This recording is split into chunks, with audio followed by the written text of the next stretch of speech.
আসসালামু আলাইকুম এভরিওয়ান। আমি সাধারণত ব্লগ বা ঘুরতে যাওয়ার ভিডিও করি না। গত কয়েকদিন আগে আমার বন্ধু হঠাৎই কল দিয়ে বলল বের হওয়া ঘুরতে যাব। তো তখনই রেডি হয়ে আমরা বের হই। ভিডিও করার ইচ্ছা না থাকলেও কিছু দূর যাওয়ার পর বন্ধুর কথায় ভিডিও শুরু করি। আমাদের এলাকার রাস্তা ও রাস্তার দুই পাশের বাবলা গাছের সারির অপরূপ সৌন্দর্য উপভোগ করতে করতে আমরা এগিয়ে যাই আমাদের গন্তব্যের পথে। সোনালী ধানে ছেয়ে গেছে মাঠ। এই রূপ দেখে কার না মন ভরে যায় বলুন তো? এই সোনার ফসলই তো আমাদের সকলের মুখে অন্ন যোগায়। এরপরই আমাদের চোখে পড়ে একটা গোলবন। সেখানে একটু দাঁড়িয়ে ভিডিও করে তারপর আবার রওনা হই। এরপর একটা নদী পাই, নদীটার নাম হলো বুড়িভদ্রা নদী। আশেপাশের অনেক মানুষের রোজগার এই সুন্দর নদী থেকে হয়ে থাকে।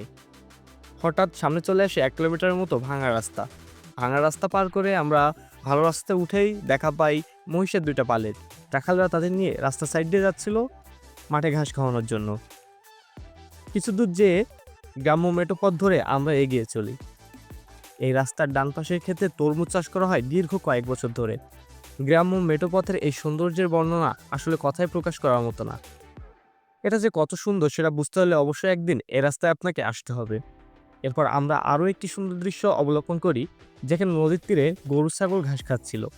নদীতে জেলেরা মাছ ধরছিল এবং একটি মালবাহী কার্গো সেখান দিয়ে যাচ্ছিল। সামনে আরও আমরা একটি গাড়ল বা ভেড়ার পাল দেখি, সেখানে তারা চড়ে বেড়াচ্ছিল।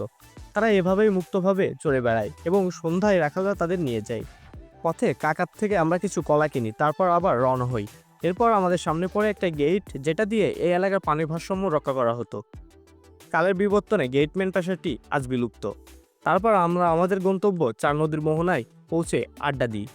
নদীর তীর দিয়ে হেঁটে হেঁটে সৌন্দর্য উপভোগ করি, ছবি উঠাই এবং খাওয়া দাওয়া করি। তারপর সন্ধ্যায় আমরা বাড়ি ফেরার জন্য রওনা হই।